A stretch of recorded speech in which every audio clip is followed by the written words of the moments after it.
Guys, good morning. At ayan, papalaliman namin yung aming balon kasi nga wala na kami nakukuhan tubig. Ang lalim nun is 11 culvert lang. So ayan, may nakontak ako online, taga JNT. At gagawin na natin yan. Tara. Oxygen. Ay, ganyan pala yan.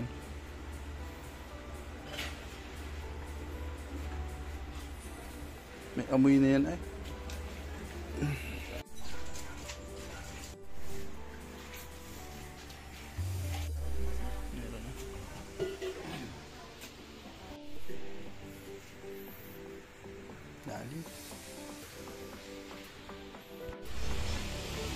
So ayan guys, at tapos na yung maghapon nila, no? Naka 8 culvert na sila.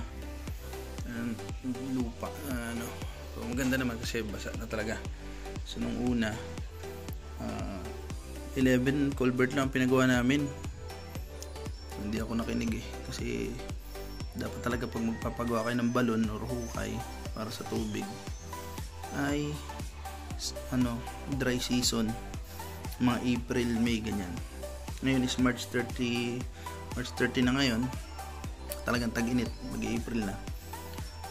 So ayan, kita na naman namin na may tubig na may balong, may bukal. So bukas lalaliman pa yun ng isa pang culvert para maging siyam ng lalim. So 10,801 to ang isa . So update ko na lang kayo bukas. Okay guys, dito bibiyak din naman pala yan, Maganda nga pagkakagawa nito, Walang mga hapdi-hapdi.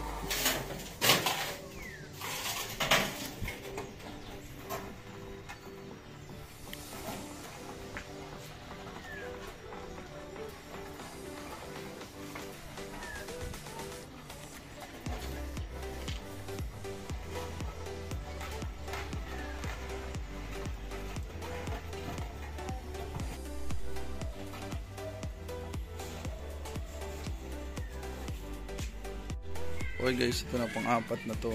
Akot niya, Ang bilis mag-akot, Bilis mo mag-akot, mag-isa lang. Paano para malalagay? Pero ang bilis mo,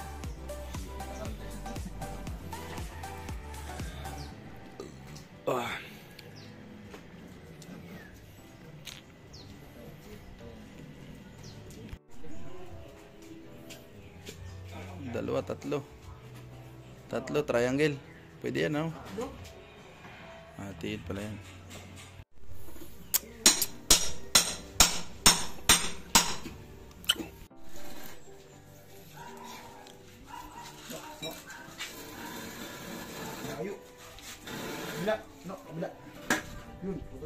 Putol na. Ay, ganun lang pala yun.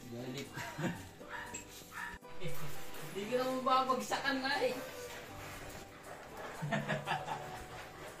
Hindi ka naman babagsakan tagbo.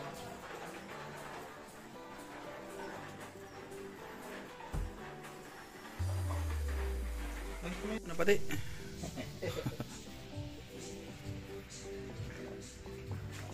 Kailangan mo ba ng pera, Mark? Hindi pa ako nakaka-withdraw Bukas na lang. Iwanan ko na lang yung bukas ng madaling araw. Okay guys, nag-overtime yung mga magagawa natin, So ito na yung balon. So na yan. Bali 8 culvert din na dagdag. Ang lakas ang balong. Bukas ilinisin pa nila ito. Thanks God. Diyan na pala nila binuo yung tabi-tabi po.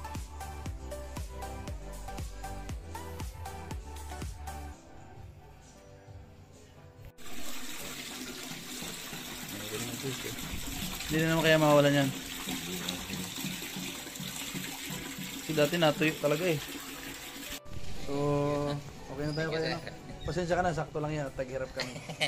Sunod na lang ulit. Salamat po. Shoutout kay Mark at maraming salamat. Sana wala namang mawala ng tubig, Wala na yun. Okay. All goods. Tawa tayo sa tubig. Thank you. So ayun guys, maraming salamat sa pagtangkilik dito sa Manawari Vlogs. At sa mga nagtatanong or sa mga magtatanong pa lang kung magkano nga ba naging gastos namin. So yung una is 12 culvert, 12 yung lalim kasi dito ang labanan is per culvert, nagastos namin doon is 13,500, so lahat na yon. So pinaumpisa namin yung balon namin dito is October. Pag-uwi itong bahay namin October, November, December, January, February, March. Itong March na to, yan, nag-dry na, dry season na.